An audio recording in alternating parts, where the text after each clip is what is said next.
All right, guys. We should... Everything should be good now. Sorry about that. I just had something really weird happen with the stream. It happened the last time I tried to do an event as well. Alright, hold on. Screen might go blank for a moment. Trying to multitask here.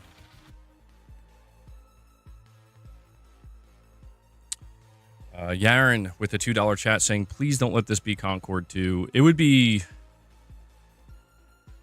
shocking, to say the least. It would be completely shocking if this ended up being Concord 2.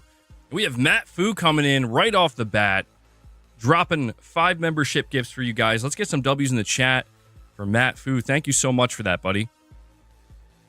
I'll add that to the counter. Yeah, so we have like about 54 minutes before it actually starts. But, yeah, I'm really liking the music. Digging it. I wanted to talk with you guys a little bit. Hold on. Everything's glitching out. Yeah, I wanted to talk to you guys for a bit about our expectations for this gameplay reveal.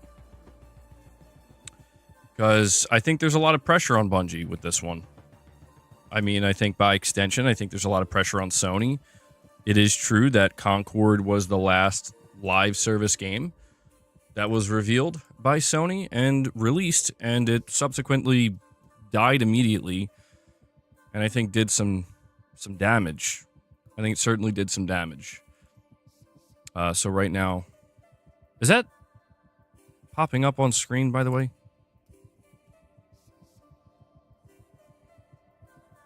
It shouldn't be. Not the marathon stream. I'm talking about something else. Okay, we're good. Wait, Josh, you're saying yeah? What's popping up on screen? I'm just trying to make sure everything's sorted because I just had like a really weird glitch occur with my streaming software. I don't know what's causing it. It happened the last time we streamed an event. Oh, you meant marathon? Okay. Yeah, that's supposed to be up there. I think we're good. I think everything's good. Do you think it was more so the studio didn't know how to manage Concord or Sony? I think it was... I mean, when you look at like Concord, I think Sony just... They were totally out of their depth. Like, I think they believed Concord was going to be something special. When I think like 99% of people would realize that Concord is not special. It's the opposite of special. It looks not only generic, but just flat out not good in its presentation, you know, and the gameplay is nothing to write home about. So, you know, Sony, I think they were in a bubble, no doubt, with Concord. Bungie is completely separate from Sony. You know, they've been doing this for a long time. We have Dragonite coming in, dropping another 5 membership gifts for you guys. Let's get some W's in the chat for Dragonite. Thank you. Appreciate it. Really do appreciate that, man. So that brings us up to 10 members already. Toxic positivity. I mean, yeah, it seems like some of the reports with Concord was like, it's too big to fail. We can't really face any of the criticism. And that's a recipe for disaster. You want your oh yeah? Dragonite, I'm sorry, bro. I can't do that right now without risking breaking the stream. But I can give you a gopher scream. That's for you, Dragonite and Matt Fu. Thank you guys for the member gifts. Michael Lynch with the super chat says, let's go, boys. Let's get excited for Bungie's new shooter. I'm excited to see gameplay of the game that hopefully I'll be playing for the next two years. I don't know. We need more Arnold. Yeah, get hype, guys. I did. Yeah, okay, so the poll is still up. You guys can vote on the poll in the chat. Your hype level for Marathon pre-gameplay reveal. The reason why I'm wording it that way is because I'm going to put out a second poll after the gameplay reveal asking what your hype level is. We're rating it out of 4. 1, 2, 3 out of 4. It's pretty evenly distributed. Right now, what's leading is hype level 3 out of 4, 33%. A lot of people clicking 1 out of 4, though. Second in line with 28%. And, those percentages are fluctuating. But, my hype level right now, I would say, is at a 2.5 out of 4. I don't blame anybody for feeling extremely nervous. I don't blame anybody for being, going into this feeling kind of down, just because, again, Concord was the last live service thing we got from Sony. But we do have to understand that Bungie right now is completely separate from Sony. And what we're about to see with Marathon, what they're about to show, is done on their own accord, for better or for worse, right? So Sony's obviously going to help market it, and I think they're even streaming this on their PlayStation channel. The big difference, I would say, between Bungie and Firewalk, which is a studio that no longer exists, is the experience level, right? Firewalk was a brand new studio that never made a game. Concord was their first game. Even with Arrowhead, they did make Helldivers 1, so they had experience. Bungie has immense experience, and I think that naturally gives people a little bit more confidence. I would be shocked if this looks like a train wreck. I'm expecting it to look, at the very least, okay to good, right? I'm not expecting it to look bad. I'm not expecting it to be a train wreck. I don't know that I'm expecting it to, blow me away either and be like, oh my God, like this is one of the greatest things I've ever seen. That's why I'm putting my hype level at like a 2.5, maybe a 2.75. And Michael Lynch, you're saying if Marathon looks bad, then I'll play Battlefield 6. Well, that's the great thing. Lot of games coming out, man. A lot of shooters coming out. There's always different options. For those who don't know, and I'll probably reiterate this a couple of times throughout the stream prior to the gameplay reveal, Marathon is a extraction shooter. So, people have been asking me, is there going to be like a single player campaign? No, unlikely. It's going to be multiplayer only, but there will be lore, of course. It'll be very lore heavy, but you will unfold the story, I assume, through the gameplay. Devil Shooter asks, MBG, dumb question, what exactly is an extraction shooter? So for those who don't know what an extraction shooter is, basically, you usually have like a base of operations. You create your loadout. You customize your loadout. You decide what gear you want to take into the battlefield or whatever, where into the map. You decide what gear you want to take, but you have to be very careful about what gear you do decide to take, because you could lose that gear. If you go out there and you die and you don't properly extract, you're going to lose your gear. So there is that immediate level of risk, but the better the gear that you take with you, the higher the chance of survival. And so, Vincent, don't worry, the timestamps are coming back, so you don't have to worry about that. And so basically, when you're out there, you're going to be looting, you're going to be looking. The whole objective of an extraction shooter is to get better gear, to leave with better gear than what you went into the match with. And you're going to be facing real players, other enemies who are doing the exact same thing. If they kill you, they could take your gear. Not only do you lose your gear, but somebody else is likely going to take it. If you kill them, you could take their gear.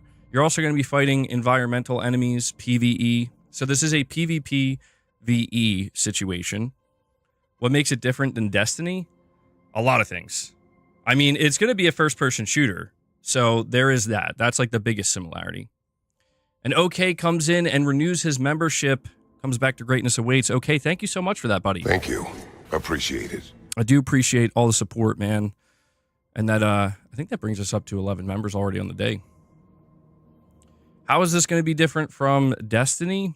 Well, Destiny is more of a co-op focused looter shooter where, there is, you can't play it solo, but it's very story heavy, obviously. I don't know how story heavy Marathon's going to be. That's the big thing that I'm unsure of. I know that Marathon was very story heavy. We do know there's going to be a lot of lore. It's just a matter of how they're going to talk about that lore, how they're going to convey it. I don't know if we're going to be getting like expansions that feature cutscenes, kind of like Destiny. But yeah, Destiny, generally speaking, is a co-op looter shooter where you're basically taking on, it's mostly PvE. They do have a PvP aspect of Destiny, But I think what makes Marathon so different, it being an extraction shooter, is not only is it mostly PvP focused, like the biggest threat undoubtedly are other real players that you're going to encounter in the matches. You know, the real players should be a much bigger threat than the environmental enemies, right? But I would say it's the hardcore nature of it. That's the thing about extraction shooters. They're not.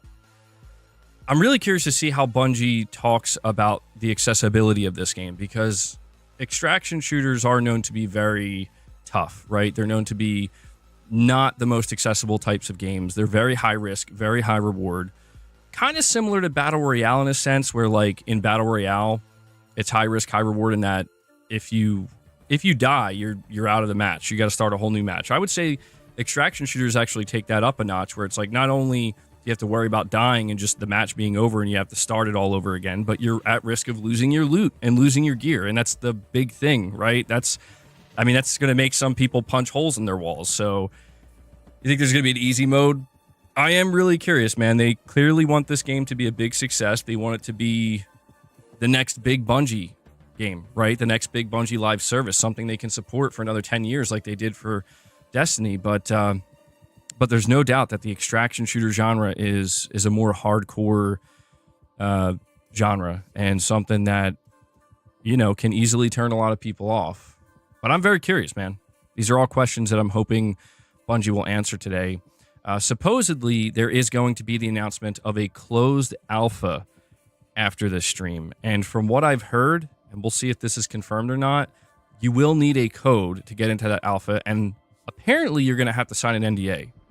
So I don't think I'm going to partake in that. I'll just wait for like the open beta or something like that. But apparently like certain content creators are going to be giving out alpha codes. I am not one of those content creators. I do not have alpha codes to give out. Is it going to be free to play? That's another big question. We don't have any answers to that, but my assumption right now is it's not going to be free to play. It's going to be a $40 game. Then again, I'm not sure how much control Sony has over pricing. The way Sony has handled their live service games is $40. That's what they do. That's what they did for Helldivers. That's what they did for Concord. I'm assuming that's what they're going to do for like the upcoming Horizon multiplayer game and Fair games.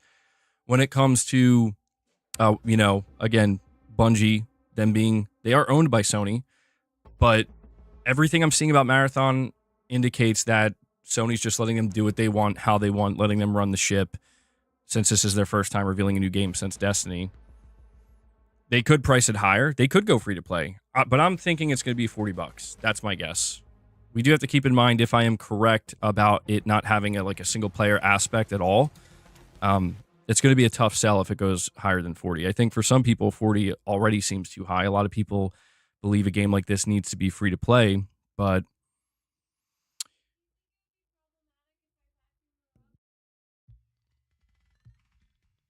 you might hear a vacuum in the background. My wife is vacuuming out there, so I don't know if that's going to be picked up by the mic. I'm just letting you know, if you do hear it, it's not going to last that long. Will they announce it's coming to Switch 2? That is a good question. We do know Marathon is a completely multi-platform title. Again, Bungie is owned by Sony, and this is technically a Sony IP, but from the onset, from the moment that Bungie was acquired by Sony, they made it clear that they're going to be, multi-platform. So it's going to be on PlayStation, it's going to be on PC, it's going to be on Xbox. That is a good question now that the Switch 2 has been announced. Are we going to see that announcement? I could see it. I mean, considering one of the biggest highlights of the Switch 2 is online functionality and, party chat and whatnot. I mean, it would make a lot of sense. But there's a chance it just simply couldn't be ready to go. Lux with the super chat says, because Sony's behind them and it's aimed at consoles, this will 100% be the easiest extraction shooter out there. No way they will make it hard. I mean, yeah, that's kind of what I'm leaning towards. I'm assuming they're going to lean away from the more hardcore aspect and try to make this a more accessible extraction shooter.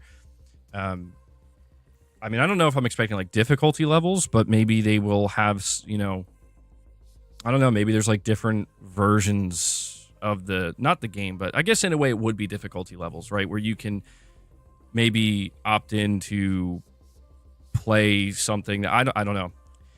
The reason maybe they could handle it with like ranking, skill level, and they could kind of separate that. I mean, it's going to be a tough needle to thread here.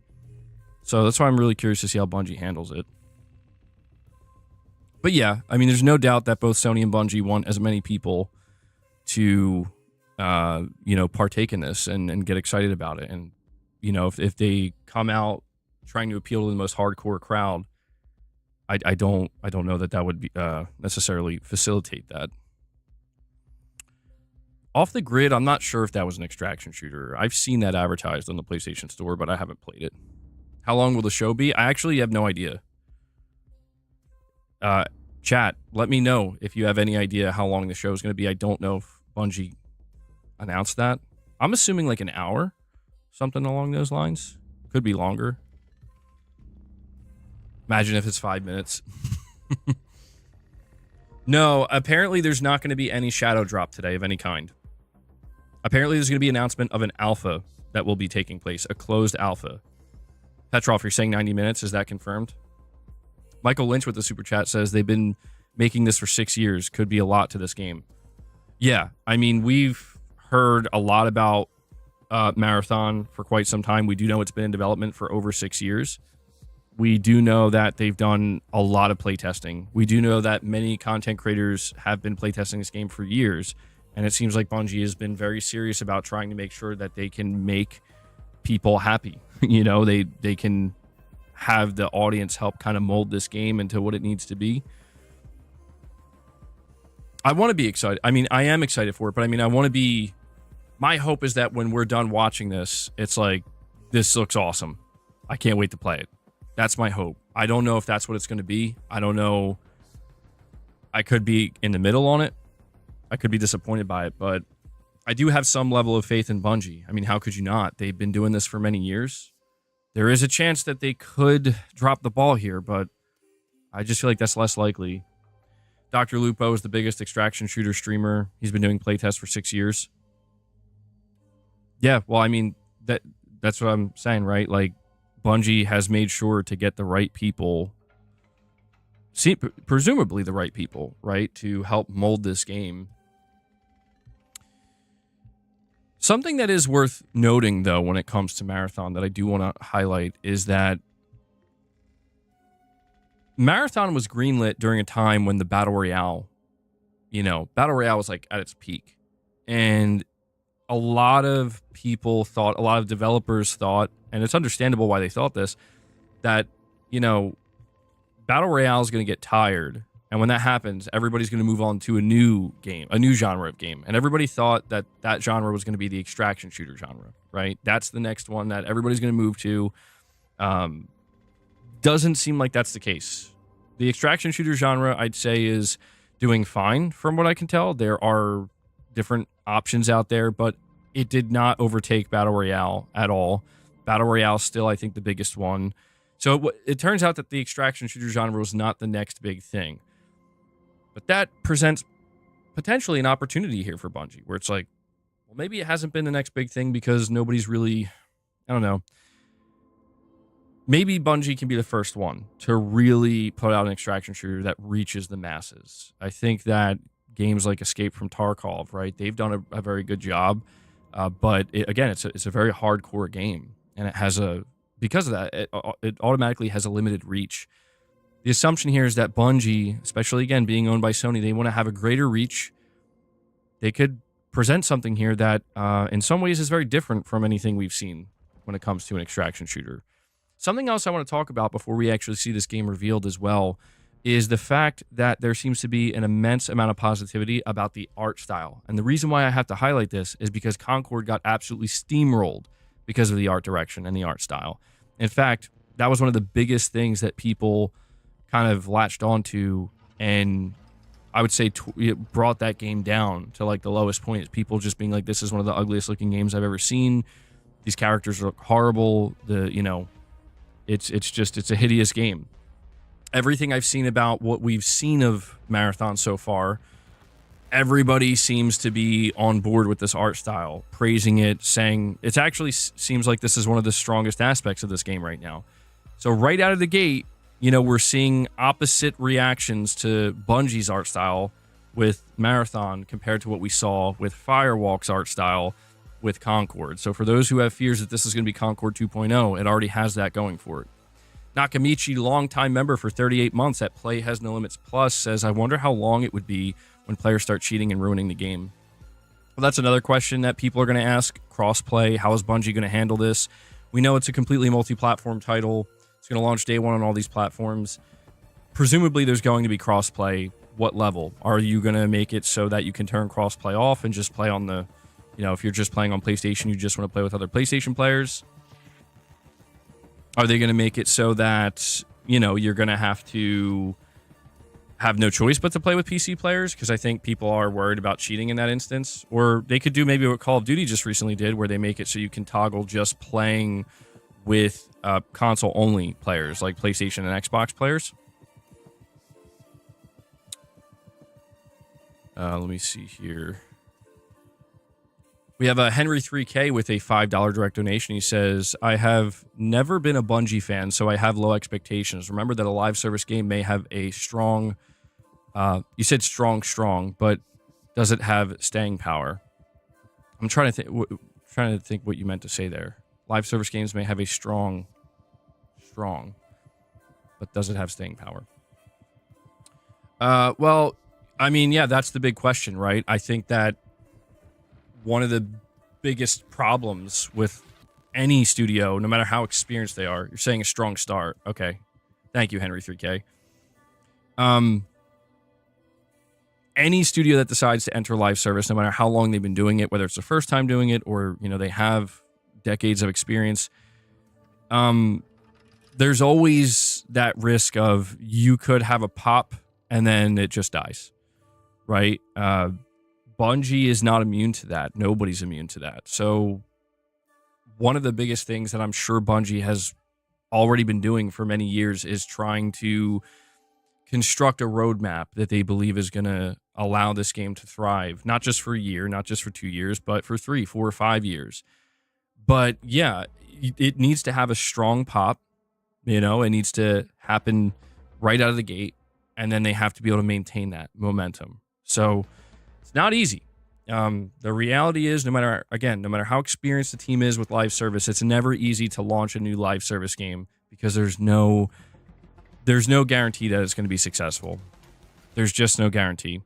Now, again, I do think this game has multiple factors working for it, not against it. People like the art style. People seem to be very intrigued.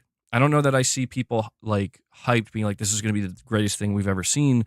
But people have just a higher level of interest knowing, right, how experienced they are. Mulan, let me see what you're saying here. You're saying something just leaked? Hold on. I'm trying to find your last message. Give me just a moment.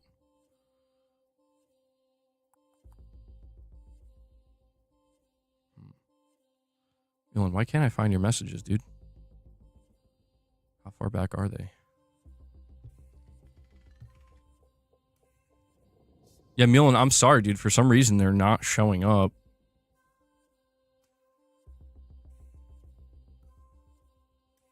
I don't know if you want to type it again if you can, Mulan. I may have to put slow mode in the chat if it gets too crazy. It seems to be okay right now. Summer Game Fest trailer leaked. PlayStation GTA 6. Whoa. What?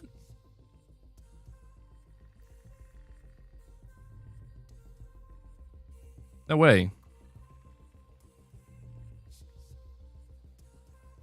Is that true? GTA 6 will be at Summer Game Fest? Whoa. Where's this coming from? In June? Can you compare the likes to dislikes ratio in the Concord trailer? I actually don't even have that extension to see the dislikes. I don't really pay attention to it. It's fake. That doesn't sound real. I'll be honest. That doesn't sound real to me at all. I mean, I know Jeff Keighley has a lot of pull in the industry, but there's... The trailer's been posted. Okay, hold on. I gotta go check this out then. I gotta go see if this is real. Because that, to me, that sounds completely unbelievable. Summer Game Fest. I mean, Summer Game Fest is big, but... By the way, guys, if you could do me a favor, I haven't mentioned it, but please hit the like button. If you're excited to check out Marathon or you're just enjoying the stream, hit that like button. It really helps. We want to try to get more people in here to check this out with us. Hitting the like button will ensure that YouTube pushes the stream out there. Give me just a moment to see if there's any truth to this.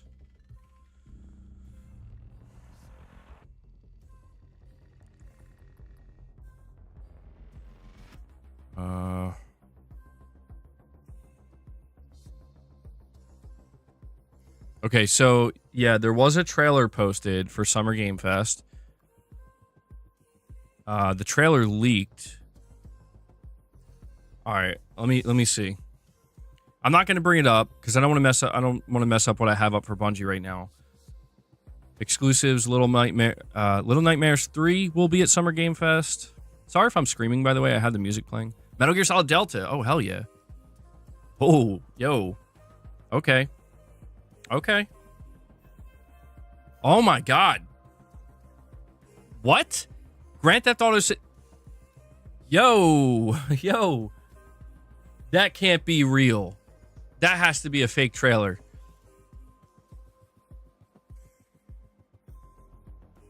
I don't know. Where... You think it looks fake AF? I mean, I'll admit, just immediately watching it, it seems real, but... Then again, hold on though.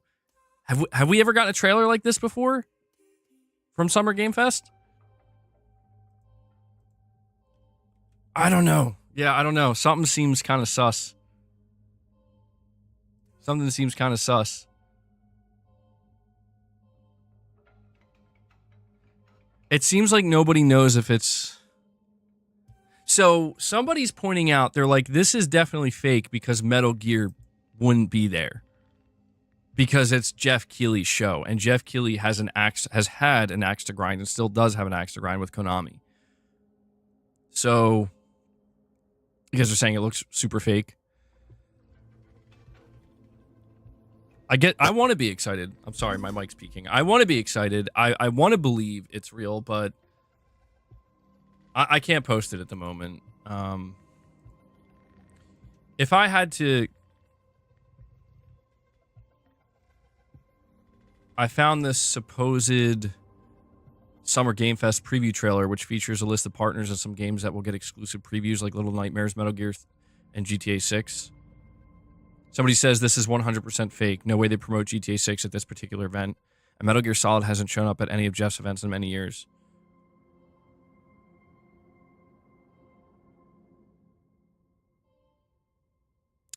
Yeah, all right. Somebody says nothing about that looks even remotely convincing. Most likely fake. Okay. All right, guys, I think we have a false alarm here. This time tomorrow, I bet it's all official. I mean, if this is if this is real and it leaked, that's a big deal. Somebody's getting in a lot of trouble. But yeah, I won't lie, man.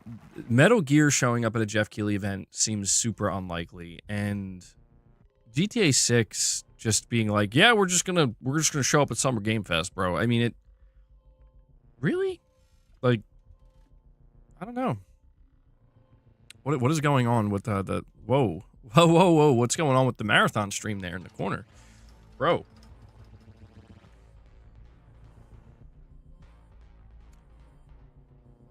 Saying people don't know what they're talking about. You can't listen to anybody's opinion on if it's real or not. That's, yeah, okay, I would say that's... If we're going with Occam's razor here, I think you kind of nailed it, where you're saying that Summer Game Fest is currently months away, and there's no way they would have a trailer like this ready to go now. Especially with, you know, Rockstar knowing that it would likely leak. So unless it was an intentional leak, which wouldn't make any sense, I will say, yeah, there are multiple things going against it. That probably being the biggest one. why would that trailer be made right now? Like, why would it be ready to go right now? Oh, Twitch chat controls the robot? I didn't realize that. Nice. Well, I guess we can expect stuff like this, right? Assuming it is fake, we can expect more people are going to try to fake stuff. And, you know, especially with anything regarding GTA 6. It would be so funny if in the end it's real, though. It's like, no, that was real. I will say I did predict that the next time we're going to see GTA 6 is in June, though. That seems like the right time.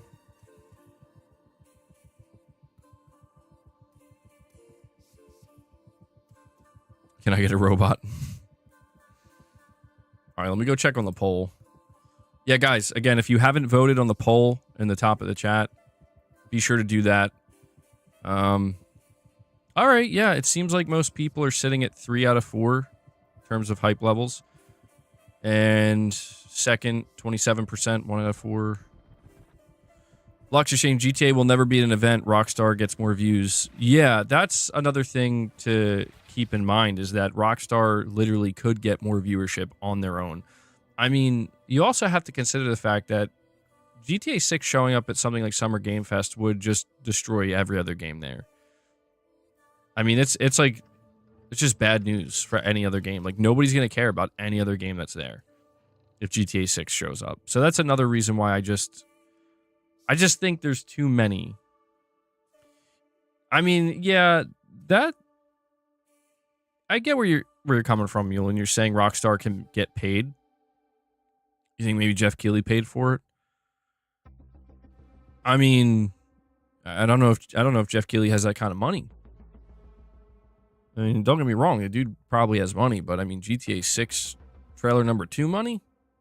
I don't even think Sony's got that money.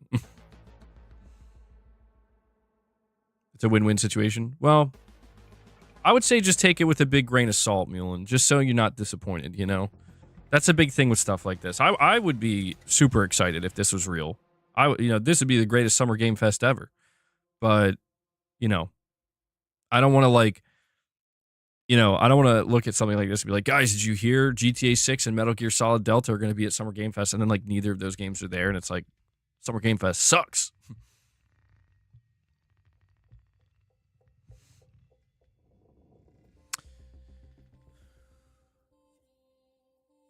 They might want the crowd reaction. It's like it's a single screenshot. Now that would be funny. Guys, we got GTA 6 showing up at Summer Game Fest. Make sure to tune in. And it's literally a single screenshot. I mean, at this point, people still would go nuts. That's all they would need. Rockstar's like, we'll give you a screenshot. How much are you willing to pay for a single screenshot, Jeff? Will PlayStation have GTA 6 marketing? I don't know. I'm starting to think no, because we haven't really heard anything, from Sony or Rockstar. It's possible they could. They did for Red Dead 2 and GTA 5 for PS5, but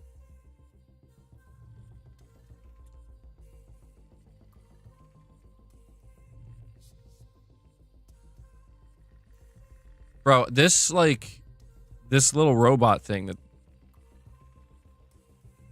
they're doing, it's like stressing me out a little bit.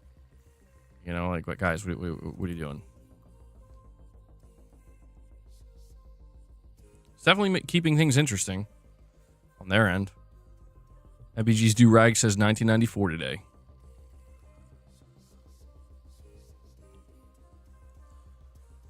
Getting closer. 20 more minutes. 20 more minutes. By the way, guys, really appreciate you joining the stream today. We have over 400 people here watching, which is fantastic and great to see. Thank you all so much. Do me a favor, if you haven't, please hit that like button. And if you want, consider dropping some support. I'm only able to do what I do here on the channel thanks to the support of the community. Any fan funding helps, whether that be membership gifts, if you become a member, super chats, direct donations, anything like that. Please consider it because it definitely helps.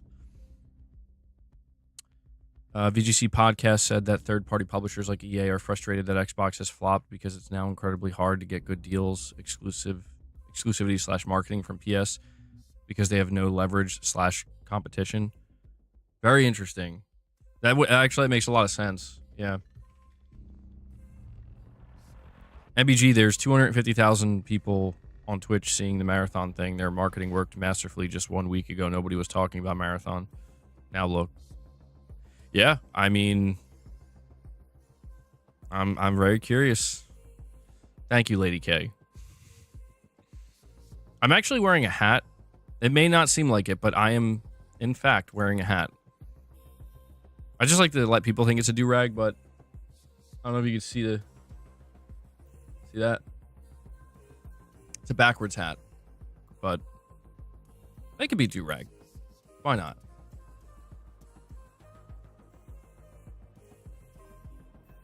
Yeah, they did a lot with the Marathon ARG.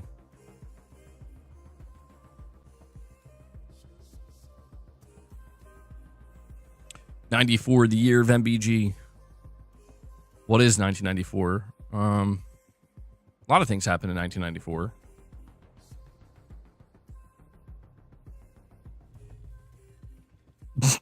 Wes, bro.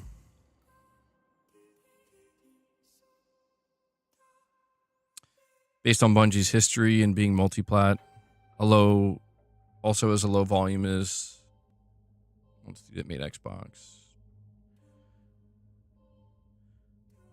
You appreciate me going on with the do-rag? Ali G, oh my god, bro.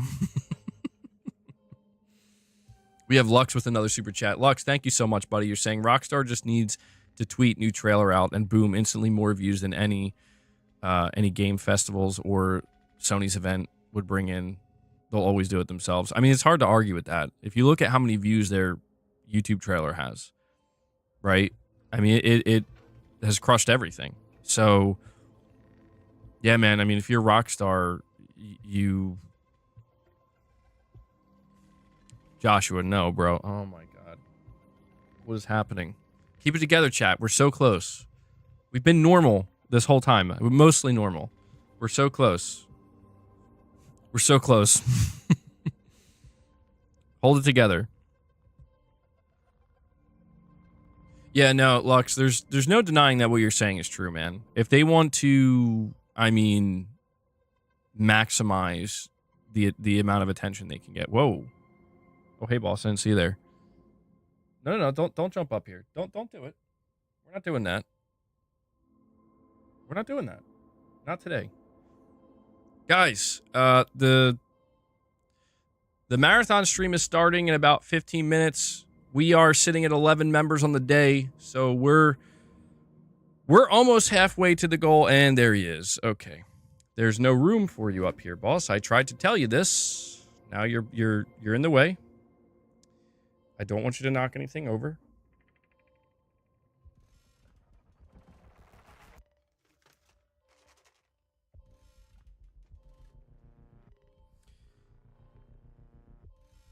He's here. Yeah, I forgot he was here with us. Stream is warming up. Stream is warming up. All right, boss. Be careful. Yeah, we'll see if we can hit that goal of 25 members before we... Wow, Leia's just like, I'm out. Before the stream starts so we can feed the beast here. And Masochist Mode comes in and drops a $50 direct donation. Masochist Mode, bro, thank you so much for that. Holy shit. That's like the largest direct donation I've got in a long time. It looks like it was just a tip, too. Masochist Mode, you have to let me know in case, but I'm assuming you didn't send a message. And it was just meant to be a tip. But either way, thank you so much for that, man. That's very, very kind of you. I really appreciate that.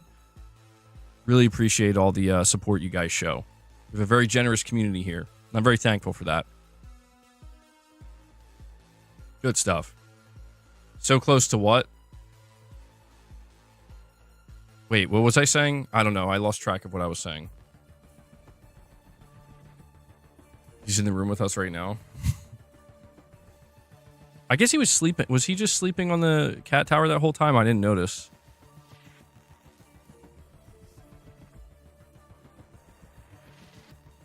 When In a couple minutes, I'm going to enlarge the screen, so, you know, I'm not going to keep it small the whole time. You have to worry about that. And I'll put the volume up, too. Although, I don't know how loud it is on your end. It's very loud on my end. I'll put it up a little bit. Right there. Let me know if that music is too loud. I do like the music. Yeah, I do like it.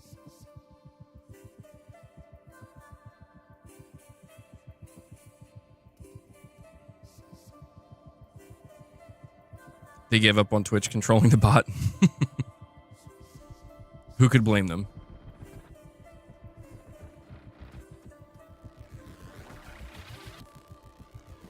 Geek Fox, bro. No, don't do this to me. Don't do this to me. Not now. Not now. Like I said, keep it together. Keep it together. You're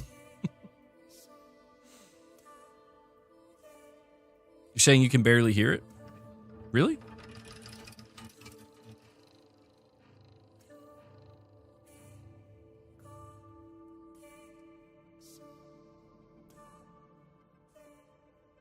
The stream started on PlayStation's channel as well.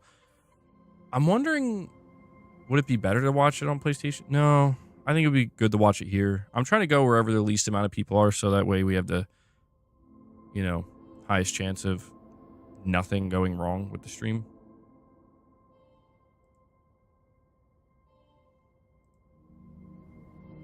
You're saying Abandoned will be at Summer Game Fest? Bro. Oh, I said that, and hold on, I glitched out for a moment. Hold on, though.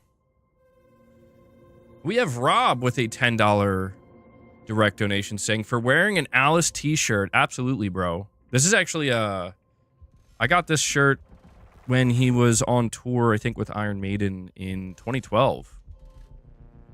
Glad you noticed. I don't know if it's... Yeah. It's a good one. It's pretty worn and pretty faded, but Rob, thank you so much for that. Got some Alice Cooper fans here. I'm gonna refresh this though. Hold on. Sure we're okay. We are good.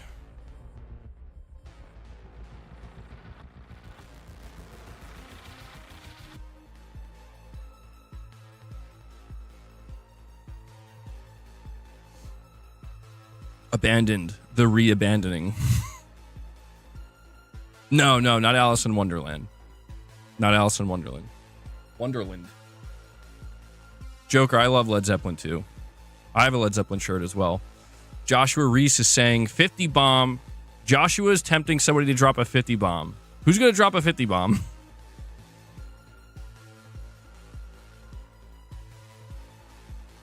Not that way. I had to clean out my PC today, by the way. I mean, literally. I had to dust it.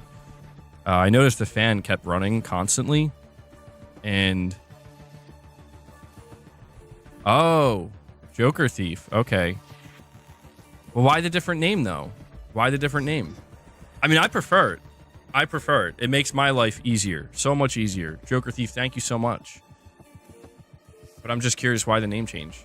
But I had to literally clean out my PC today. I noticed the fan was just running constantly, even when nothing was going on. And I was like, all right, let me go check it out. And like, yeah, it was way overdue. I got like half a pound of dust out.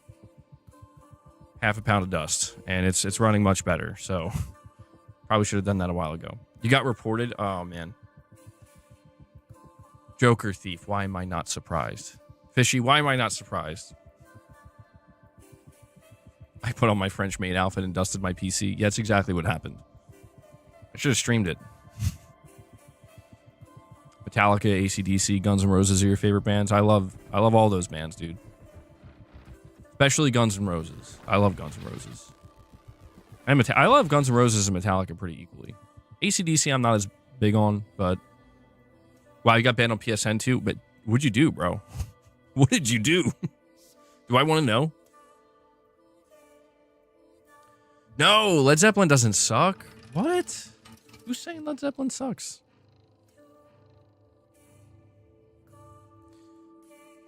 All right, guys, I'm only pushing this because I really want to chill boss out before we stream. Guys, we're at 11 members. I want to push for 25 members before this gameplay reveal starts. We're at 11 on the day. Full reveal to go ahead and show you some marathon gameplay. Whoa, hold on. Here from Bungie HQ, but we actually have the distinct privilege of being joined by a pretty solid contingent of the marathon development team in-house. Okay, hold on. In addition to some of the folks we're going to be talking to on stage here in just a little bit, we wanted to take the opportunity to get to introduce you to just a few of them here before we kicked off the show. Okay, I didn't know they were doing this. First things first, someone who's been here at Bungie for a little bit, and someone who has also agreed we're going to do it on film and make sure that everyone knows that you've agreed to take me on a run at some point. But Kevin Yanis, Senior Design Lead here at Bungie, how's it going? It's going great. I'm really excited for this truly momentous day. It's going to be a lot of fun. What about today's show are you most All excited right, let me... about? Yeah, honestly, I'm really excited for the team, or for everyone to see the team's work on the runners. We've been developing these gameplay fantasies and visual for a long time. I know the community's reacted really positively to some of the previews we've given. And, you know, Bungie games have this immaculate touch and feel, this great gunplay. And with Marathon, we're adding tack shooter elements to it. To really increase that depth and mastery that people expect from our games. So I'm excited to see how everyone reacts to that. Yeah, now we're going to get to see a lot of that soon, but we're also going to get to see, you mentioned you get to work on the runners. Can you tell us just a little bit, without spoiling what's on the show, what we're going to see today? Yeah, sure. With these runners, you're going to see they're pretty archetypical. So you're going to see different but clear and distinct fantasies and gameplay identities and roles, and hopefully people walk away from this understanding how their team compositions are going to look like and what their friends are going to play. Outstanding. Kevin, well, thank you for being here today, man. We appreciate it. As we go right on down the line, we're also joined by Senior Engineering Lead here at Bungie, Mr. Sean Chan. Sean, how's it going, man? Hi, I'm great. Yeah, it's really good. How are you? Doing great. How do I Thank got you for closed asking. captions So on? nice Hold of on. you. For folks out there that may not know what it is a Senior Engineering Lead does, what do you do here at Bungie? Yeah, I make sure everything works. So, like, if something doesn't work, Kevin comes and calls me, right? This doesn't work, come call me. Everything's like, call Sean if it doesn't work, you know? I mean, it's a huge undertaking. Obviously, here working in video games, it's such an intersection between art and science. Anything particular today that you're really excited for people to see? We have a lot of cool tech that people haven't seen yet, like stuff that can happen in this game that we just haven't seen before. How's the This will be volume? the first time they see it. I'm really Good. nervous, and I hope everything works well. Being nervous means you're both excited but want it to go well, so that's a good thing. All right, I turned the volume up. Let me know how it is. Well, Sean, thank you for being here today, man, too. We really appreciate it. And of course, as we go on down the line, we're also joined by Marathon's narrative director, Can you guys hear me Julia okay Narden. Julia, how over you them? doing? Really excited, Andy. Today we're obviously going to get a lot to show, or get to show off a lot rather today here in just a little bit. But what are you most excited for people to see? Oh man. So as you know, we've been treating this as both a reimagining of and a direct successor to the original trilogy, which means we've been taking Okay, everything's really good? rich, All right. textured world building from the original games and using it as sort of a sacred foundation that we want to continue building on. And finally, we get to share some of that with our community today. It's very exciting. And Michael Lynch, you're saying selfishly, as someone who MBG, there are grew up people playing that the hate the original trilogy best with his games in the it's been industry, so much Sony fun getting to games. talk It's not story with you. surprising to find Can't somebody wait that for doesn't everyone like to the see. best rock Anything in band. particular, anything else that you're excited for people to get to Michael dig Lynch into coming as to they Led learn more Zeppelin's about Marathon? defense. We've unleashed a little bit with the ARG and everything, but any thoughts so far? Very true, Michael. If I said it, I'd get in trouble. So I think I want to keep it a surprise. Fair question. All right, well, we got a big show coming up. Thank you, Julia, for being here. Thank you all, too, for taking the time to join us today. We appreciate it a ton. So we got like 7 minutes left. All right, we are in final prep now, everyone. So we'll be back in just a little bit on the other side with some Marathon gameplay. Don't go away. Okay. Favorite GNR song, MBG? Mine is Civil War. Civil War is amazing. I mean, I like Estranged a lot. I like Locomotive. I mean, obviously, I like everything off of Appetite for Destruction, but Use Your Illusion 1 and 2. Really, really like those albums, man. I think they're underrated. Guys, if you haven't already, please take a moment and hit that like button. How many likes are we sitting at? Let me check.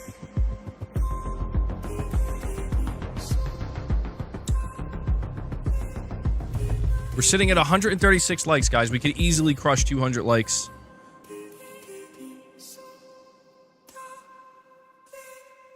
Oh yeah, Mr. Brownstone. Great song. Hoobastank? Never really listened to them. I've heard of them. Never really listened to them.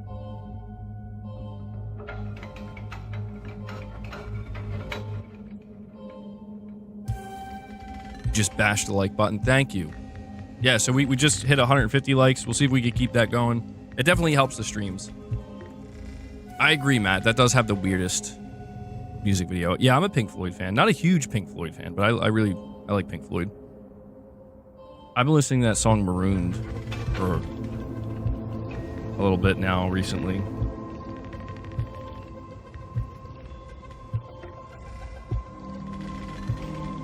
How could you not slap that like button? Yeah, guys, we still have 5 minutes. Okay, we have 5 minutes. We're at 11 members on the day. 5 minutes to hit 25. So I can give Boss a couple treats and calm him down. Give him a couple treats, a little bit of catnip. So I want to push you guys to hit that 25. It's okay if we can't, but I'm afraid of how he's going to be. Check out the band called Brother Kane. I was listening to some blues yesterday. Is my cursor over the stream? Oh, okay. Sorry about that. Move that out of the way.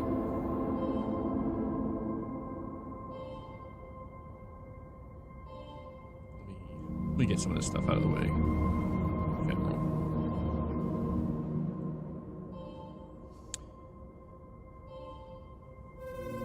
A Smurf, that's very concerning. A narrative director. I mean, yeah, this could be more story heavy than I thought. Thank you for that, Connor. I appreciate that. This game is PvPvE.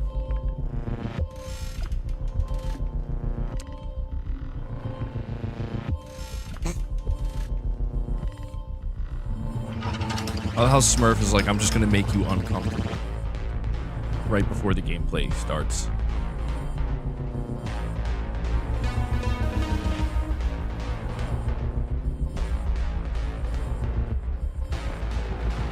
Three minutes. 3 minutes. Destiny has a deep world. Could be the case with this one. I mean, I'm expecting it to be very lore heavy, yeah. So I guess having a narrative director kind of center stage makes sense.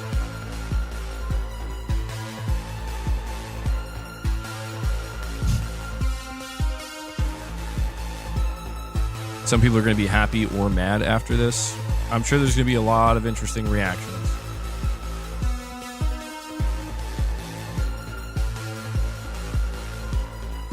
Lacuna Coil. Mrs. MBG likes Lacuna Coil. It's one of her favorite bands. She saw them live too. Well, years back.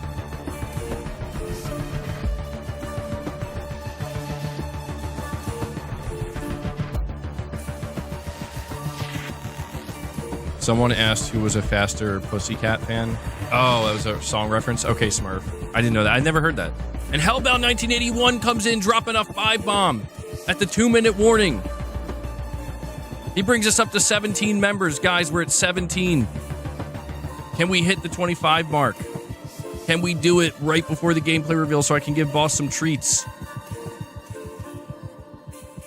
We need 8 more. 8 more. Do it. Boss, please come. No, chill. Boss hears me getting excited. He's like, is it time? Hellbound, thank you so much for that, man. Really appreciate it. Well, we're in the final countdown now. W's in the chat for Hellbound. And Lady K comes in and drops a single gift.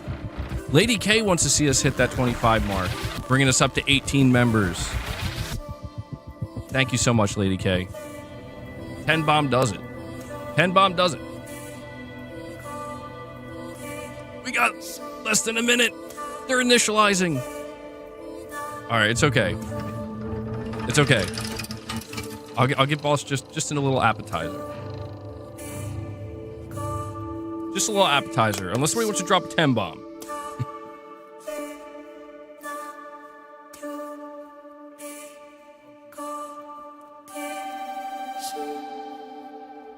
Yeah, I'll give him a little appetizer, drop the whole thing. Broccoli in the chat from Broccoli Rob. All right, starting any second now.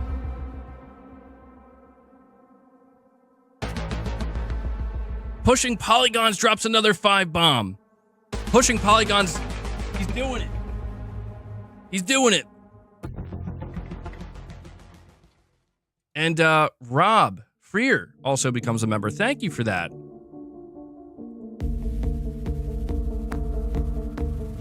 That brings us to 24. No, that brings us to 25. We did it. Sorry, I'm just very distracted. Thank you, guys. We actually did it. I can give Boss his full snacks now. You guys are awesome. Thank you so much. All right, everyone. Hello and welcome back to Bungie HQ here in beautiful Washington, where we're coming to you live with the opportunity to share a little bit of marathon gameplay with you for the very first time. My name's Andy. I work on the social media team here, and we've got an awesome show lined up for you with a little surprise at the end that you're going to want to stick around to. So make sure to go ahead and not tune out early. All right, here we go. No need to worry. You're not going to have to sit here and listen to me. I'm joined by some of my teammates here at Bungie to walk us through some of what we're going to be seeing today. So no time like the present. Let's get into the show. First things first, this gentleman here to my right, to your left, is Marathon's game director, Mr. Joe Ziegler. Let me shrink this a little bit. I'm doing great. Thank you very much. I don't want to block somebody's face. Super excited to finally show something about our game, you know? We've been a little bit silent for a while, but we're hoping you'll have a lot of fun today. Yeah, we'll have another video in addition to the one of just you in your office hanging out. Exactly, yeah. I won't be talking for like 20 minutes straight this time, I promise, yeah. So for anyone out there that may not know you or what you do here, can you tell us just a little bit about yourself? I work with a lot of amazing people, some of the people on this stage, a lot of people who are sort of in the audience here today. My goal is ultimately to take sort of all the ideas that we have, bring them together into a singular experience and help to deliver that experience as a single thread, so. Thank you very much for being here today, man. Thank you. Yeah, absolutely. Thank you. As we go on down the line, we're also joined by a man who's been instrumental in bringing the worlds of both games and film to life. Our franchise art director, Mr. Joe Cross. Joe, how's it going? They look like bona fide nerds. Is that what you're saying? Joe, for anyone, obviously you've got some fans here, but for anyone out there in the audience at home that may not know you or doesn't get a chance to work with you, can you tell us just a little bit about who you are and what you do here? Yeah, so I'm Joe Cross. I'm franchise art director of Marathon. And my job is to sort of set the tone and the vision, the visual style of this, reimagine this IP and this amazing game.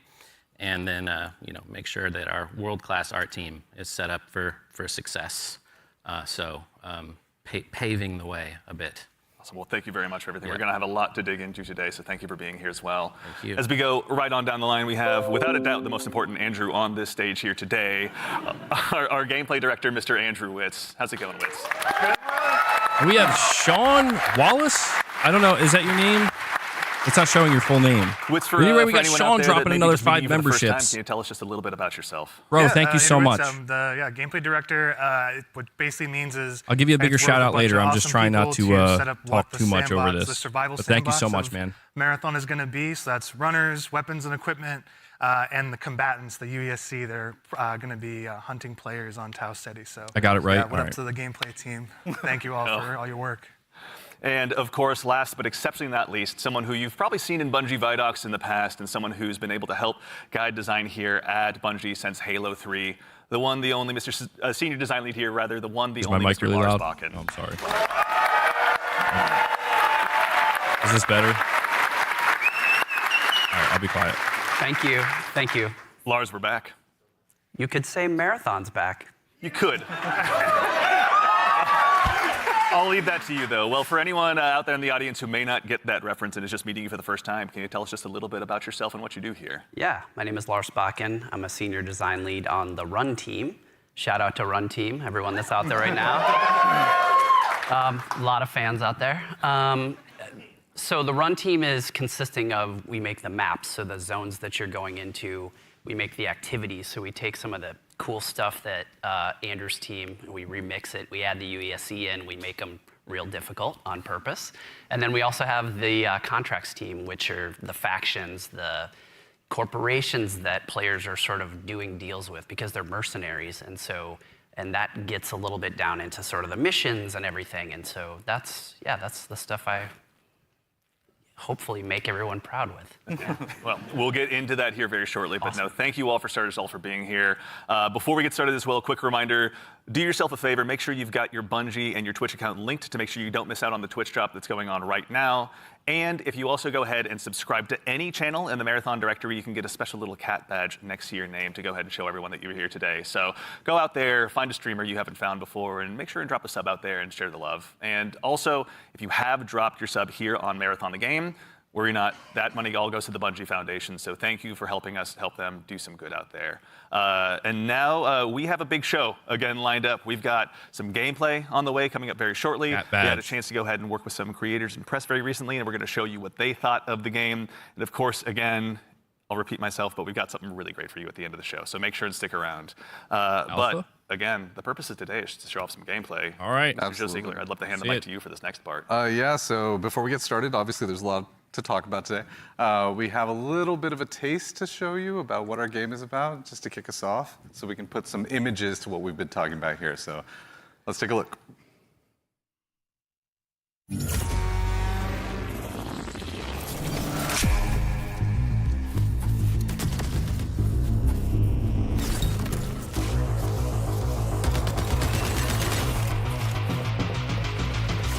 I just wish it wasn't so compressed.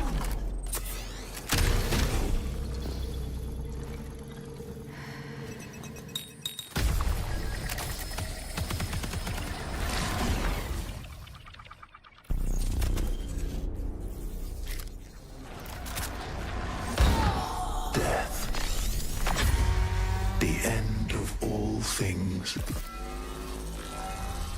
But the dream is not over. My dream. Yours. Now. Run.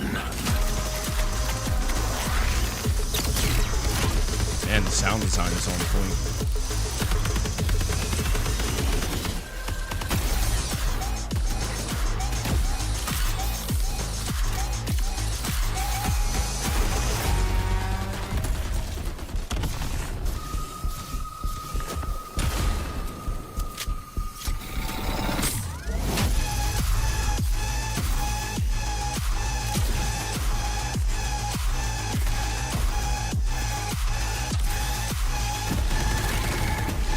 Escape will make me God. Okay. Wish list now on all platforms. September 23rd. Oh, okay, that's soon, dude. So it is coming this year.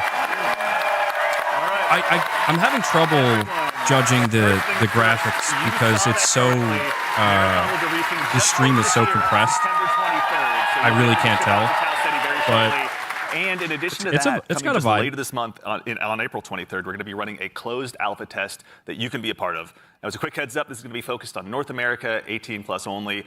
So there's going to be a big chance to play up front, but don't worry, there's going to be other opportunities to play later. So to make sure you're caught up with all the details and you're ready to go, do yourself a favor, head over to our Discord at discord.gg/marathonthegame.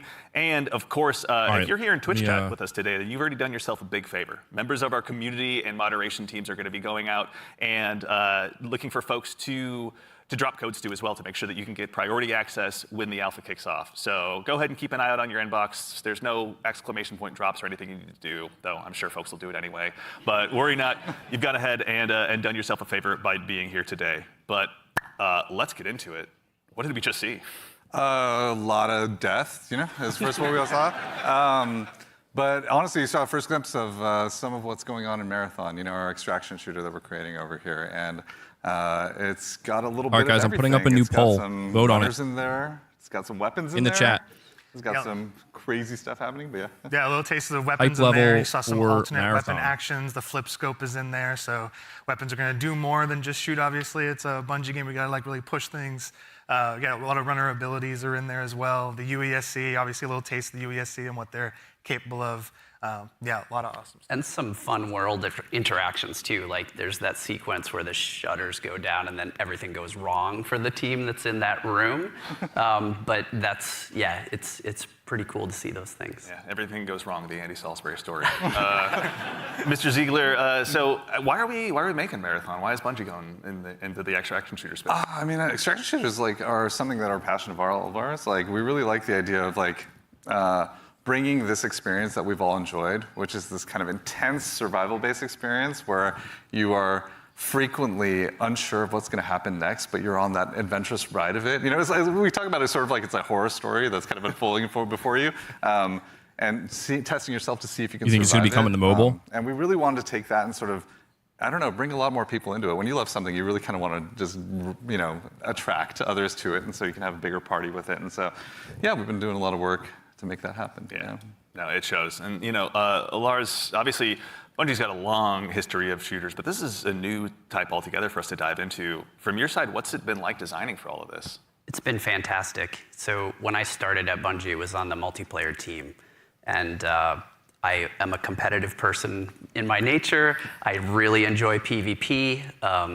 And so having to take that in the marathon game and think about every single angle of every design, knowing that there will be I'm not sure how long the show is. In, around, and on the other side of it has just been fascinating and really exhilarating for myself personally, and I also know for the team.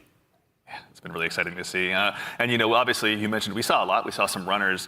Mr. Witz, can you do me a favor and help introduce these 4 runners that are going to be available when Like you're saying graphically, it looks like it's aimed at mobile too. We'll have 6 runners at launch, but we're focusing on the core 4 here for they're going to be in the alpha. In the chat. So going left to right, we have Locust. Locust is our soldier kind of fantasy, our soldier kit, all about push forward gameplay, right? The first one in, trying to get as many picks as possible, right? Against either the UESC or other players. Next, we have Blackbird. It's a very reconnaissance-based kit, all about like figuring out where players and enemies are in general and punishing poor positioning. Glitch is like our agile disruptor kind of kit, all about pushing forward, disrupting enemy teams and what they're doing, and getting out and kind of having that kind of cycle. Void is our stealth boy, our sneaky boy, all about throwing down smokes, going a full active camo cloak. Into the darkness, getting some reses, and then taking some people by surprise. So yeah, this is our core 4 right now for Alpha. A lot of different play styles to choose from out of the gate. Absolutely. And even furthermore, Joe Cross, also, if anyone's not following Joe Cross on Twitter, do yourself a favor and do so. But you've been sharing some art with these runners pretty recently out there on Twitter with everyone. You know, before the show, we were talking a little bit, and I've heard this come up a lot, but you know, you guys have been working off of this concept of graphic realism. Can you tell us a little bit about what that is and what that means for the design here? Yeah, it's one of our ingredients that we've sort of conjured up to help us define the visual world. Like you're saying, runners, honestly, you know, if this is anything but free, it's over. Their visual fantasy reflected the gameplay fantasy. I don't know how people are reacting to it. I can check my poll. And then we sort of have our you know, unique recipe of influences and inspirations for the reimagining of this world. And one of those sort of constraints we've created is this idea of graphic realism, where we kind of reduce the amount of geometry. It doesn't look like people are feeling too good about it. Materials. We use a lot of graphic design and color. And you know, we sort of use it as a tool to onboard artists who are working on the project. And then it doesn't hurt to have a world-class concept team cranking this stuff out. And that's sort of the origin of a lot of these designs. They're going to show more gameplay. You know, obviously the world of Marathon has so much legacy to it as well. You know, as a kid who grew up playing it, I know it well myself. But like, what's it been like stepping into this world?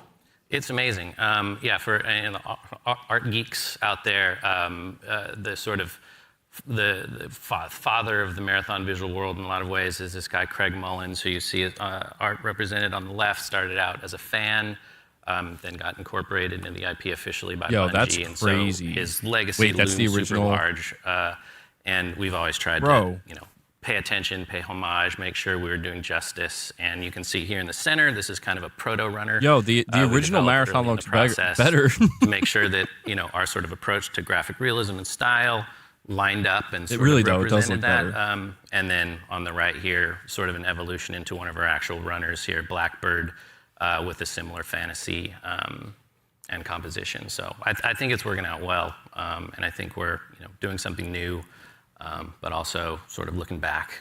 It's like a 3-panel study on how to hold the spine, right? Why would anyone play this over Marvel Rivals? Really awesome, Factions 2 died because of the studio? Fine? Not necessarily. It could be. Okay. Excellent. Well, that said, if I don't know, man. Twitch chat as well has any questions, go ahead and drop them in. We're going to try and answer as many as we can. I don't know how the general public is feeling, or the general gaming public, but you guys feel free to throw it in there. Now. Folks on the community team are going to be keeping an eye out. But we've obviously they're got two a very chance different to go ahead and games, dive a little though. deeper. We've done Marvel some Rivals some and telling. this. Let's go ahead and do some more showing by taking a bit of a deeper dive into But they are fighting for Marathon people's gameplay. time and attention. No doubt about that. Easy Tony, you're saying, I hate having devs just explain the game. This is a damn video. Why show stuff like concept art instead of abilities and action and such? All right, well, hopefully we're getting some now. I totally agree. The art style is more cel-shaded than I expected it to be.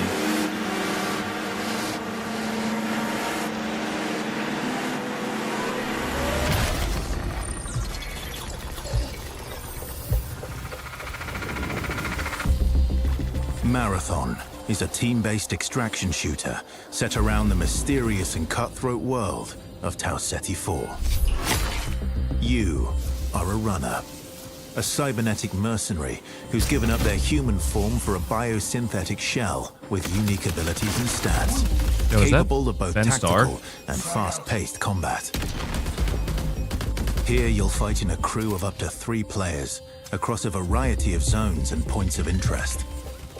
You'll face rival runners in zones of up to 18 players, countless security forces, and otherworldly threats.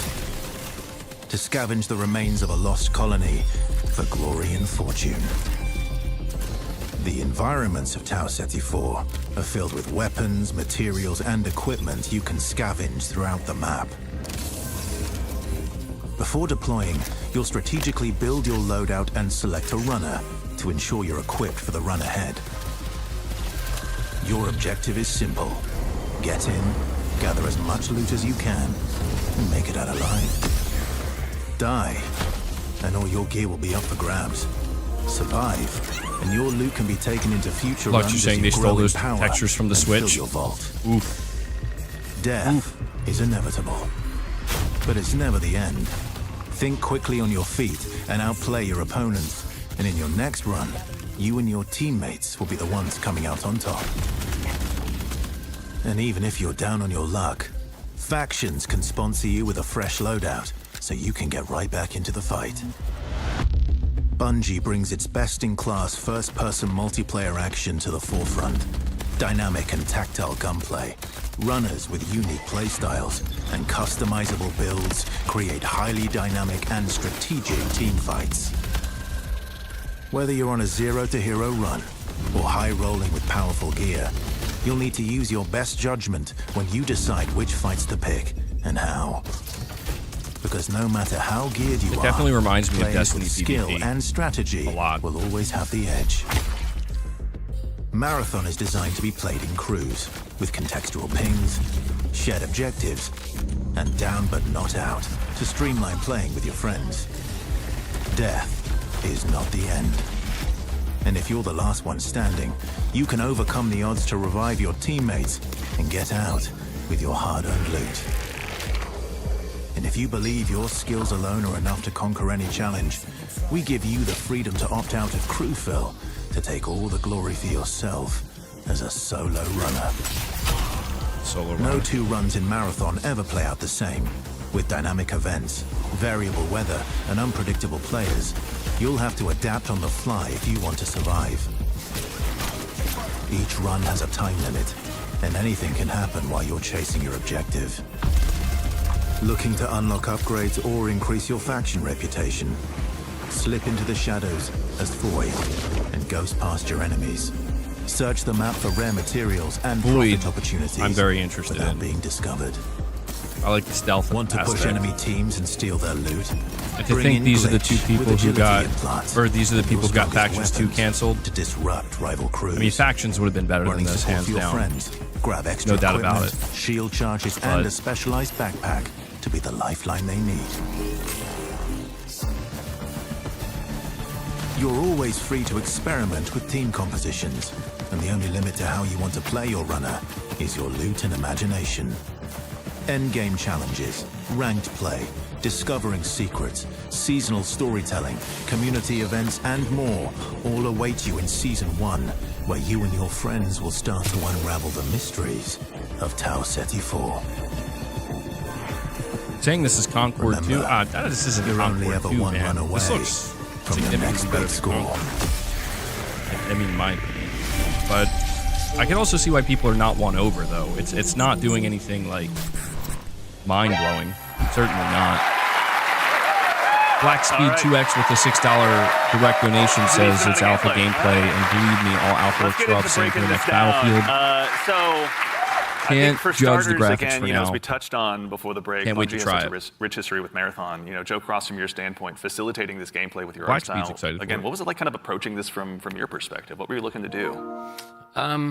You know, build on Lux the legacy. is saying we're about to get another hashtag drop the price narrative situation. Of Marathon is incredibly rich and like inspirational. They're not. Easy. They didn't sort of say if it's free to inspiration play for yet. art. Yeah. I'm telling you, it's going to be $40. Love just sort of having the keys to this car from this era. Where's the working on a pink game cat? From this era, I love older games. I love the way the games look from the PS1, PS2 era. So there was a lot for us, and you know, like I said, paying homage to some of the great sort of iconic artists of the time. So yeah. And also we had some keen-eared folks in chat. I think it's Joey Wolfinder asked if this is Ben Starr. Yep, Ben Starr was the narrator of that piece. Okay, Excellent that was ear. Ben Starr. Great voice, right? Yeah, super cool. Yeah, Wonderful voice. He's almost an Andrew Witz, but he does his best. But all right, I'm gonna put you on the spot with a tough one, Mr. Joe Ziegler. Yeah. Who's your favorite runner? Ooh, controversial question. I play a variety of them, but I will say probably the one I end up playing the most is Blackbird. Yeah. Yeah, probably. Any Blackbird mains out there? Void looks I like playing Blackbird pretty because fun. it's a great I like the crew, idea of stealthing runner. around like, real it's, players. in terms of being able to provide a lot of information, provide a lot of support. It's also a great. Is Ben Starr going to runner voice a that's character in the kinda game? helps You to would hope counter so. A lot of strategies that can would occur, hope so. especially ambush strategies that happen. Also to catch Void out of position if Void's trying to hide. So yeah, there's a lot Yeah, of they use- did seem to a lot go of- with like the hero lot of shooter versatility type thing. to how you can play it. Very fun, Mr. Witz. But apparently I it's think highly you and I share the same customizable. main. I got to ask as well. Who's your go-to runner? Oh, I split my time between Locust. I'm a very push-forward Perfect kind of image with the $2 chat. Says, "MBG, I'm glad someone's allowing devs to talk about the game. I hope more You don't even have a W key. You just devs go. do the marketing love to like go Bungie. fast Marathon forward, looks that's right. great." And so, like, I mean, yeah, that push-forward I gameplay that prefer Locust seeing the has, game right? Being, more like, so than the first talking, try but and the get a pick, talking's you good know, too. Seeing somebody out of position. They have a going good for mix that going pick. on right also, now. I like to play They have a glitch good a lot mix. too. Again, like, I really love that disruption playstyle. I love just finding an enemy crew trying to exfil, trying to extract, and then like taking like the arm cannon and just knocking them out of like the zone, and now they're trapped with me and hopefully my teammates. Joe. I'm scanning. I'm looking for enemies. It's good, yeah. To that I'm same pretty end, sure actually, the as you runners guys are kinda gonna discussed be the runners. very Destas in chat customizable. asks, what's the pacing targets to the gameplay? Are there any movement or traversal mechanics?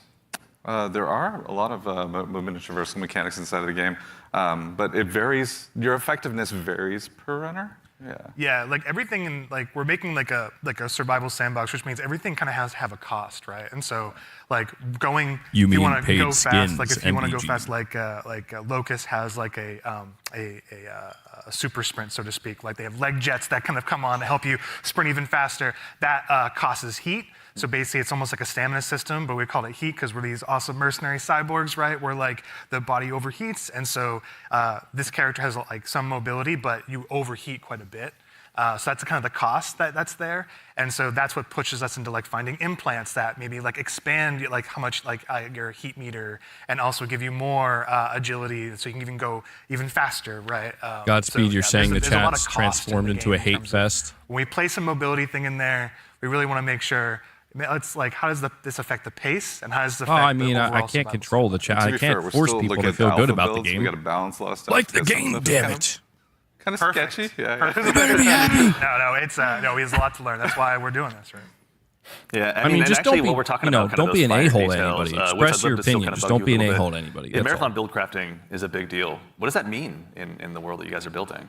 Yeah, and so like the runners are essentially like a base, Bro. right? And so each runner has they have a bunch of implants that you can kind of find that do kind of wild things, and like as they go up in rarity, right? There's a lot of stats, so you can increase your resistance to certain things. So like tox is one, so you can essentially be poisoned, right? As our tox, and so you can build up resistances to that.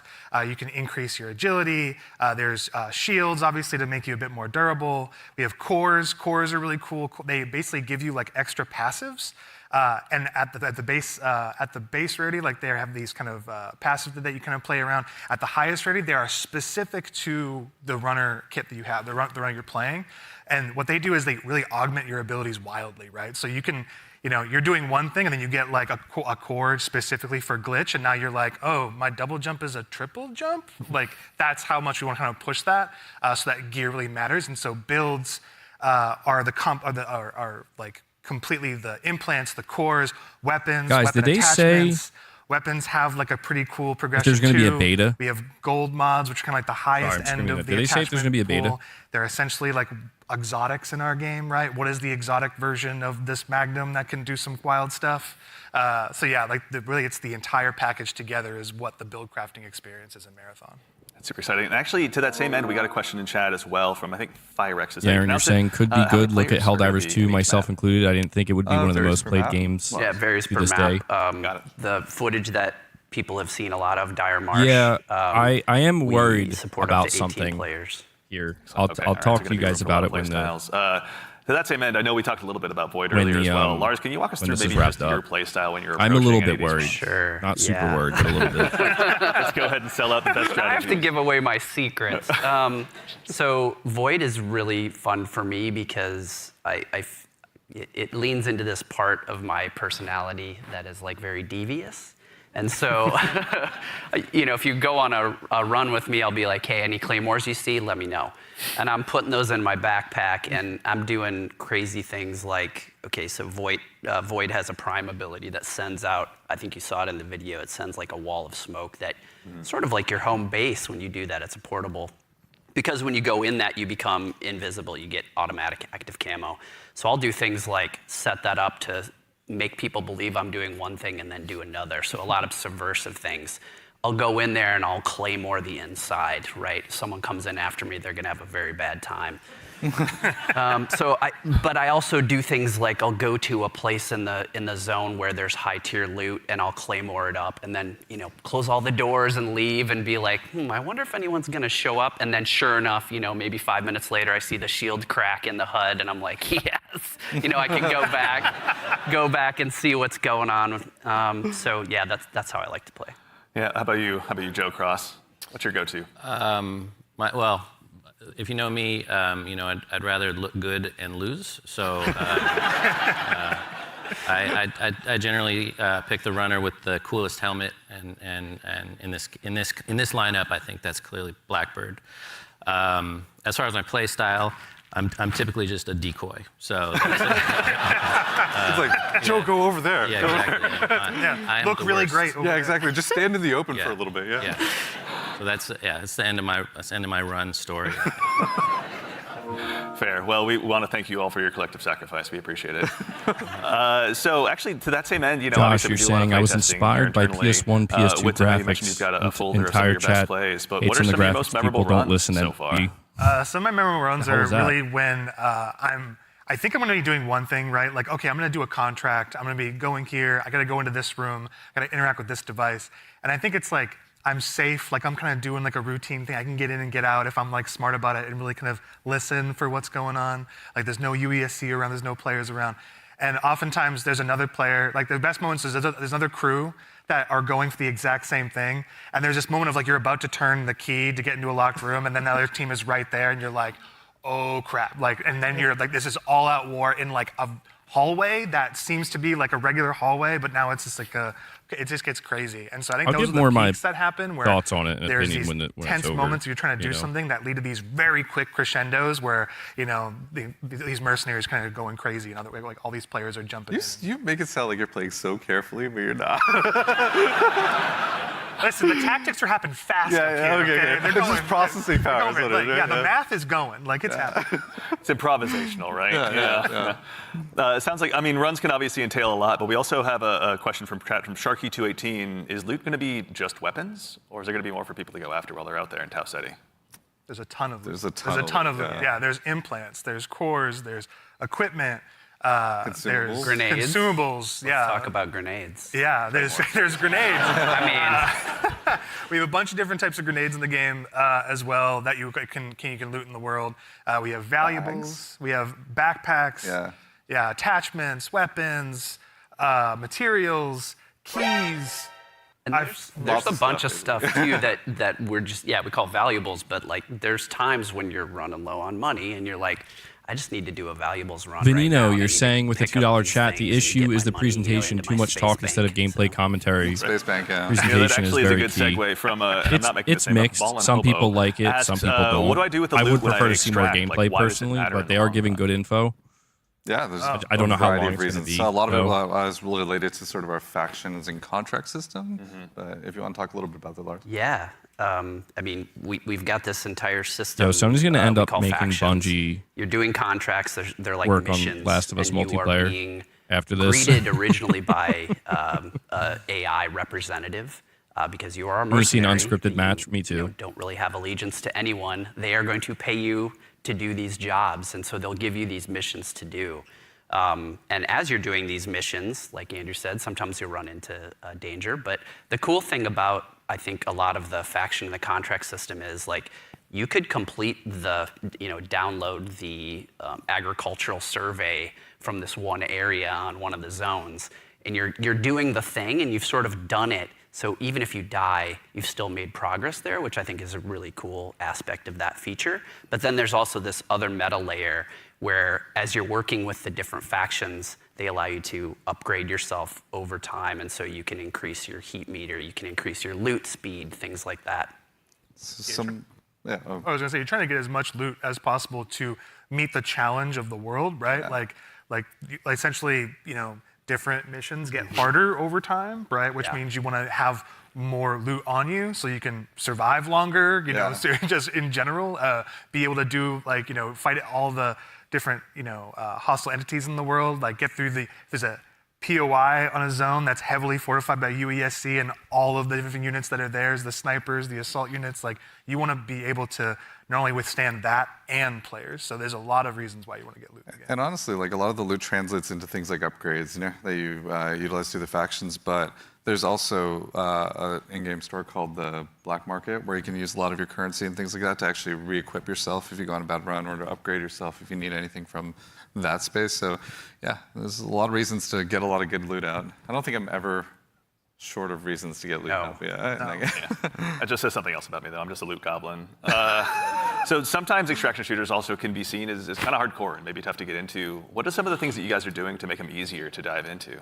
Yeah, I think there's a couple things that we could talk about. One is we are obviously investing, besides doing a little bit more onboarding in the front end so players can understand a little bit about what the nature of the game mode is. We're also doing a lot to make combat something that's a little bit more approachable, but also just equally as deep and have pretty wide things. But I think Andrew could talk about it, yeah. Yeah, we want to make, this is like a Bungie shooter, right? We want to make sure it's approachable. We nail those fantasies. Every button press feels awesome, right? And so really trying to bring that kind of, morph the Bungie action game into in the survival space where, again, everything kind of costs something, right? Getting shot, you're not going to have a limb system where your limb's broken or anything, but you will, guns do stopping power, right? Which they can knock you out of sprint, they can slow you down, right? Status effects are still in the game. And so if you are hit with a chem grenade, right, you're gonna be toxed. You can be immobilized, right, which really slows you down. You can be overheated. There's all these things, and that pushes you into using consumables and making sure you have an answer for these things that happen. So we're trying to make sure that you keep the depth of the survival game, but the approachability of the action game, right? And so that's how we're trying to marry that together. In addition to that, if you have some bad runs, right, and you don't have a lot of, you see your loot kind of going down, we have the sponsored kits, it's kind of talking in the video earlier, where it's a package of gameplay items like weapons or equipment or maybe a shield or something or consumables. Yeah. That's kind of the floor for what we think you can be really you can be capable in the environment and actually fight other players that actually are kitted out. So you're never feeling the goal is that you can always clutch even if you find somebody who's completed kitted out in really high-end gear, because that's your payday, right? That's the beauty of the moment of oh my god, I took this player. That sounds tough. Oh, they have the best shield. I'm not sure how that is going to work. I mean, obviously, there'll be a lot of good pointers for folks at home taking notes for when they get a chance to get into the alpha. But we'd be remiss if we also didn't mention how a big part of what we do here at Bungie is working alongside our community, which is why we've also had the chance since about 2022 to work with hundreds of different creators in our community as well, to go ahead and get some of their feedback. So to those of you out there that have joined us, thank you very much for your time and your opinions. They mean a lot. But no need to listen to me talk about it. We actually just last week had a bunch of folks in here to go ahead and play test the very same alpha build that some of you will have a chance to join in on as well. So I vote I go ahead and let you tell them about it in their own words. You kind of feel the blood pumping. Got him, got him, got him. Down them all again and again and again and again and again and again and again and again and again. This is a new world. This is a different take on an extraction shooter. No! No, we got out! It's game changing. It is literally game changing. Oh, it's okay, I would like to know what's... I'm not trying to be the hater or anything. What's so game changing about it? He said it's literally game changing. It's an extraction shooter, bro. I'm not trying to be that guy, but like I'm gonna need to know. I'm gonna need him to back that up. No offense. I'm gonna need him to back that up.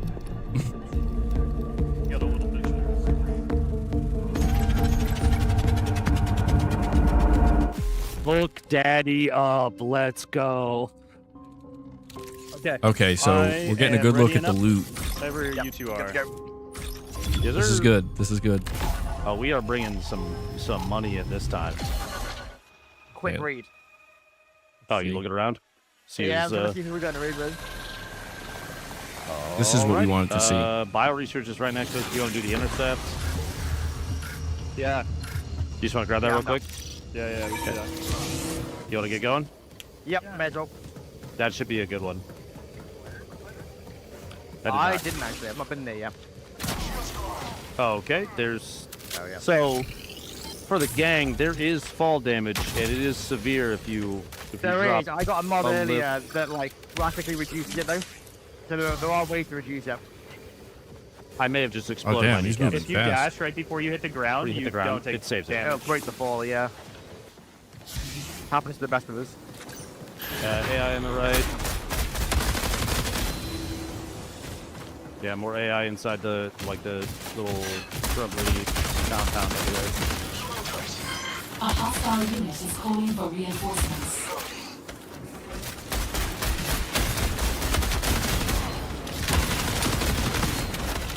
Sorry. Excuse me, sorry. You good? You good?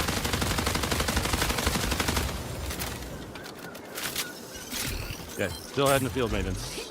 Yep. Oh, I got AI over here like crazy. Oh my god, he didn't jump up. Are we killing them or are we going up? AI with a snipe up above is looking at me.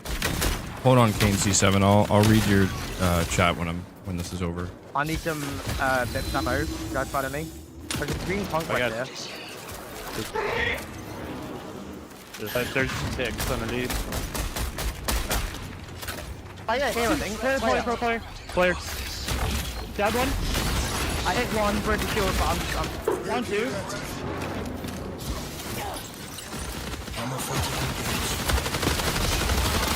Down. That's all of them. Right. Yep. That way, actually, you want to do the HTT? Over here. Bad what's like Either way, I'm getting shredded right now, so I gotta clear the AI outside first. They're just gonna beam us if we don't get rid of them. We gotta. Yep. What? That's a purple one.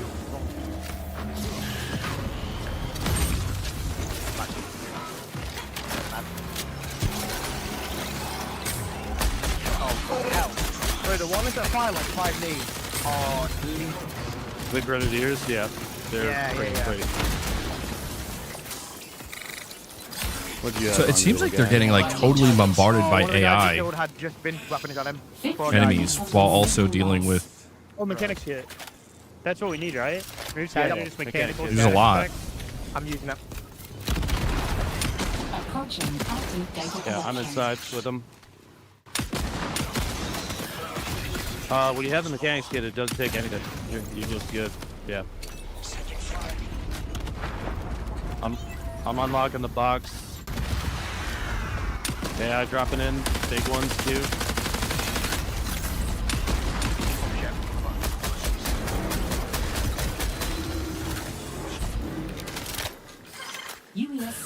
They've got long shots in 2.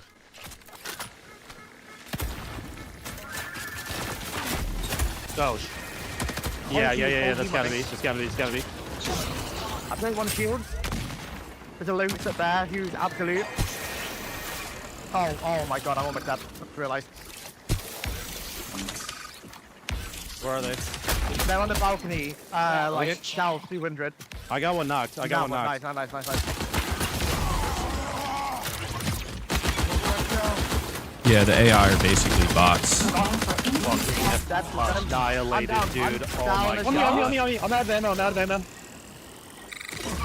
Yeah, I would say it's a self. Oh, yeah, there's a sniper. Freaking no! It's a Brian! Kill him, he's a fiend, dude. I'm coming to you, Ben. Yeah, I see him. Don't underestimate this guy. Oh my god, that's it! He killed 2, I think it's 1v1. Ben, you knocked 1, I knocked another. Good stuff. I literally only have a sniper. A unit is signaling for reinforcements. Okay, the knock I had was way over here. I don't see anybody over there yet. He's been quiet for an awful long time. I reckon he's gone to res. Back him. He's right there. He's right there. Yep. Yeah. Oh, maybe he got dropped. That's a guy. Yeah, he's holding the angle at a distance. Sniped a sniper. Yeah, right on me. This player. I mean, very weak up This there. is the thing about extraction shooters, man. They're so stressful. Oh my god, I'm getting stressed just watching this. I'm underneath.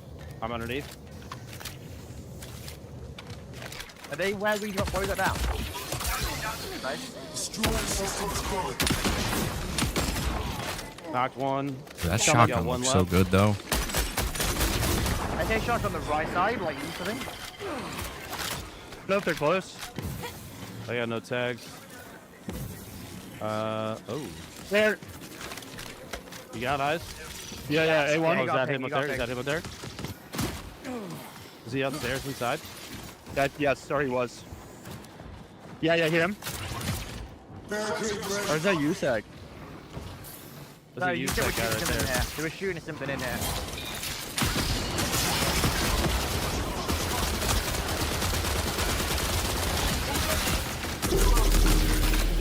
I think they kind of built a ringer group, I'm not going to lie. Yeah. I'm feeling pretty confident. They built a God Squad, you could say. I feel like we might be the God Squad. That was good. That was a good run. Yeah.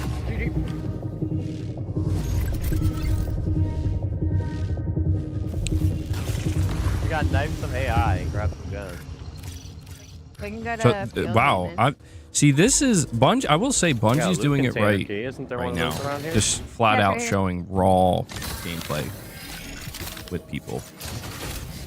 Lux, you're saying at least they're showing PC gameplay, probably where it'll get the most players. Maybe I just Most likely, yeah. I think extraction shooters do best on PC. You're whelmed. That's how I feel too, honestly. Like, I'm not underwhelmed, but I'm not overwhelmed. Like, my hype level has actually stayed exactly where it started. I went in with a 2.5 out of 4 hype level, and it hasn't moved up or down. I'm just like, okay. Oh my god, I'm dead. You need to see it in 4K. Yeah, I mean, it's very, Yeah. Something's sucking impressed. Stop sucking him. It's a purple Okay, you're more shield. interested than you initially were. I mean, I would like to play it myself. I can't remember if they said if they're doing an open beta or I not. heavy knifed it 4 times And, and had to dump a full mag into it. Kane Z7, you said this is part of the video Crow B-Cat will use in the marathon failed video in the future. Pure cringe. You think so? I don't think this is cringe. I think this is good. This is they're showing just like real gameplay, Yay. like with people who are going to be playing this I don't game. want the Conquest. LMG. The art style is think it, but I overwhelming. don't want it. Not the art style. The color palette is overwhelming to me. I'm safe. Like everything really is neon. What's the question marks again? Really bright neon. highlighter. That are on the map? Oh, I think those are the players, right? Huh? Like the cash players? Yeah, I don't know. Players.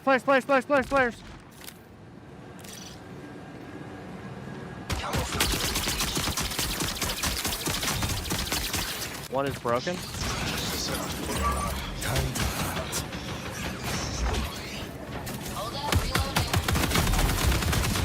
One got a purple shield, I knocked one. I knocked one.